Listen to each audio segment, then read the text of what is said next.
Laganap pero wala mang upuan. Sa labas merong upuan, pero kunti lang.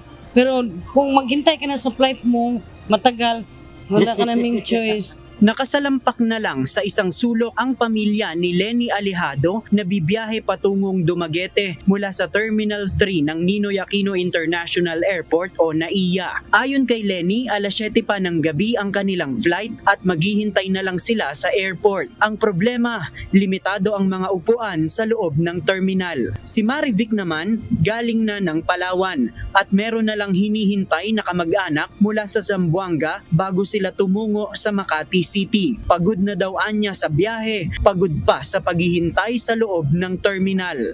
Hindi comfortable. Mas maganda naman yung may mga upuan. Umaasa si Marivic na magkakaroon ng malaking pagbabago sa NAIA lalo't dito rin lumalapag ang mga turista. Magkaroon ng magandang plano para sa airport. Kaya naman international, tapos gano'n, di ba? Marami tayong turista, marami tayong bisita galing sa iba't ibang lugar, iba't ibang bansa.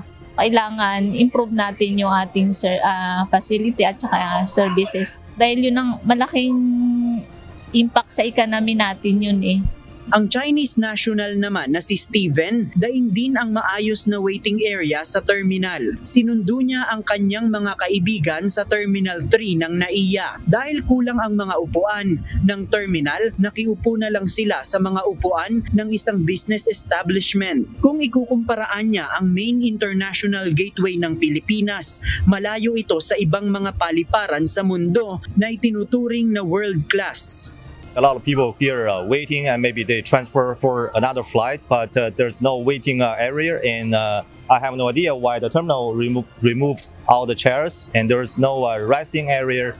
Ganitong senaryo ang dadatnan ng New NAIA Infra Corporation, ang private sector na hahawak ng maintenance at operation ng NAIA simula bukas, September 14. Sa ilalim ng public-private partnership, ang pribadong sektor ang magsasagawa ng improvement sa buong paliparan. Ayon sa Manila International Airport Authority o MIAA, hindi naman overnight na mangyayari ang major improvement sa NAIA, pero inaasahan na pag-takeover ng NNIC, meron na silang sisimulang mga small ticket projects. Ang soonest na mararamdaman ay mga new toilets po, no? Patungkol lalo sa Terminal 3, additional seating capacity, additional na gang chairs sa waiting area, sa pre-departure area, yung pong ating mga air conditioning, generator sets, yung pong pagkukumpuni at masiguradong lahat po ng ating elevator, escalator at vocalator ay gagana at tatakbo.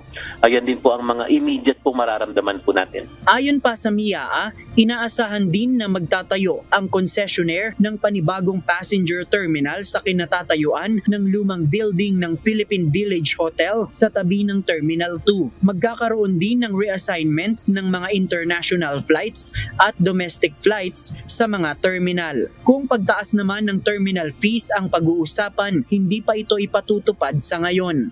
Meron po tayong ina-anticipate na increase, but if this will happen on the anniversary of O&M start date, sa madaling salita po, ito po ay magaganap at implement lamang po sa September 2025 pa po. Sa opisyal na pahayag ni San Miguel Corporation Chairman Ramon S. Ang, sinabi nito na magiging makasaysayan ang kanilang pag-takeover ng NAIA. Sisimulan nila ito sa modernisasyon ng paliparan upang maibigay sa mga Pilipino ang isang world-class na pasilidad.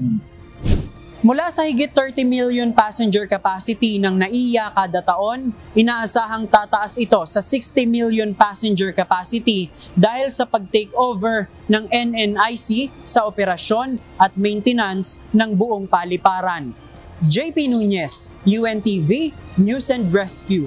Diyos ang aming sandigan, serbisyo publiko ang aming pinahahalagahan.